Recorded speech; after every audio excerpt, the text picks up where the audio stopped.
Hello sea lovers, welcome back to my channel. So আজকে করবো আবার একটা অ্যাডভেঞ্চার, যেখানে আমরা কাগজে জাদু দিয়ে সমুদ্রের গভীরে ডুব দেবো। তার জন্য আমাদের প্রয়োজন কাগজ, কার্ডবোর্ড, মাস্কিং টেপ, কালার আর কিছু ক্লে। সমুদ্রের গভীরে ডুব দেওয়ার আগে আমাদের চাই একটা পথপ্রদর্শক।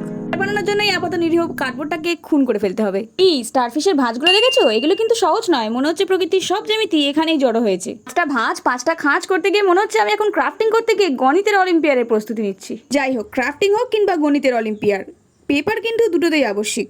আসল খেল আঠা। হ্যাঁ, এই জিনিসটা না থাকলে ক্রাফটিং এর জীবন অচল। তবে সমস্যা একটাই, এ শুধু কাগজের সঙ্গে নয়, আমার আঙুলের সঙ্গেও নাকি চরম প্রেম। যাই হোক, এই পুরনো প্রেমিককে সামলে পাঁচমুখো তারা মাছটাকে একটা ভালো শেপ দিয়ে নেবে। আরে আরে মশাই, ভেবেছেন কি কার্ডবোর্ডের স্টারফিশ বলে পাপড় ভাজার মতো নরম হবে? কিন্তু না, আমি এনেছি এক গোপন অস্ত্র। এই যে দ্য সুপার টিস্যু পেপার। জিনিসটা নরম সরম হলেও এ আমাদের স্টারফিশকে দেবে সুপার হিরোর শক্তি। আর এর সঙ্গে আছে আমার ম্যাজিক্যাল আঠা। এই যে দেখো, স্টারফিশটাকে ম্যাজিক করে কেমন শক্তপোক্ত করে ফেললাম।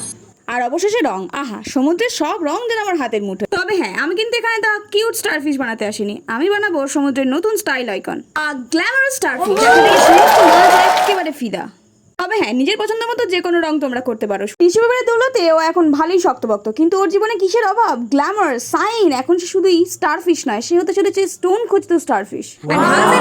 Rockstar of the sea, the glamorous starfish.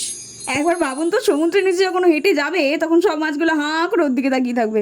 আপনার সাথে কেউ সেলফি তুলে যায় না তো কি হয়েছে? একবার ভেবে দেখুন তো, আপনার বানানো একটা স্টারফিশ সমুদ্রের নিচে দিয়ে যখন হেঁটে হেঁটে যাবে, এইরকম একটা ঝলমলে দ্য ফ্যাশন আইকন লুক নিয়ে ওর কাছে কতজন সেলফি তুলতে আসবে? কি আমার স্টারফিশের বিবর্তন ভালো লাগলো তো? টিস্যু পেপার দিয়ে শক্ত করা থেকে শুরু করে স্টোন বসিয়ে গ্ল্যামার যোগ করা। আপনারাও নিজেদের সৃষ্টির সাথে একটু পরীক্ষা নিরীক্ষা করুন।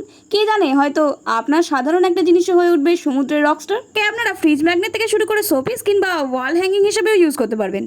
আইডিয়াটা ভালো লেগে থাকলে শেয়ার, ফলো, সাবস্ক্রাইব।